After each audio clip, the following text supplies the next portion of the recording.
দেশের যে পরিবর্তনের পদক্ষেপ প্রধান উপদেষ্টা হাতে নিয়েছিলেন তা তিনি করতে পারলে হাজারো ছাত্র জনতার রক্তের দায় কিছুটা মুক্ত হতো। দেশ স্থিতিশীল হতে হলে সংস্কার অক্সিজেনের মতো জরুরি, তবে সেক্ষেত্রে রাজনৈতিক দলগুলোর সদিচ্ছা থাকতে হবে শতভাগ। গেল শনিবার প্রধান উপদেষ্টা আগামী ডিসেম্বর থেকে ২৬শে জুনের মধ্যে জাতীয় সংসদ নির্বাচনের লক্ষ্য নিয়ে সংস্কার কার্যক্রম দ্রুত এগিয়ে নেয়ার তাগিদ দিয়েছেন। ঐকমত্য কমিশনের ২ সদস্যের সঙ্গে শনিবার বিকেলে প্রধান উপদেষ্টার সরকারি বাসভবন যমুনায় এক বৈঠকে তিনি এই তাগিদ দেন। সকল রাজনৈতিক দলের উদ্দেশ্যে তিনি বলেন, এই সময়টা একটু ধৈর্য ধারণ করতে হবে। অন্তর্বর্তীকালীন সরকারকে হাত বাড়িয়ে সহযোগিতা না করলে সামনে রাজনৈতিক দলগুলোকে পশ্চাতে হবে এবং এর মাসুল গুনতে হবে, এটাই বাস্তব।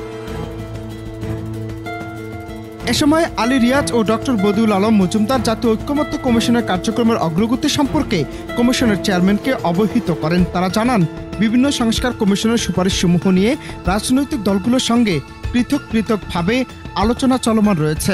শনিবার পর্যন্ত মোট ৮টি দলের সঙ্গে আলোচনা সম্পূর্ণ হয়েছে। আগামী বৃহস্পতিবার বিএনপির সঙ্গে আলোচনার সময়সূচি নির্ধারণ করা আছে বলেও জানানো হয়।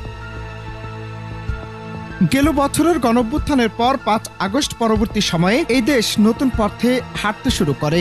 এই নতুন পথ চলার নাবিক প্রফেসর ডক্টর মোহাম্মদ ইউনূস। একটি বিশাল সমুদ্রে বিশাল তরঙ্গমালা উপেক্ষা করে শক্ত হাতে হাল ধরে একটি দুর্লভ জাহাজকে বৈতরণী পার করে নিয়ে যাচ্ছেন নোবেলজয়ী এই ডক্টর মোহাম্মদ ইউনূস। অনন্ত হাসান মাসুদ, বাংলা টিভি।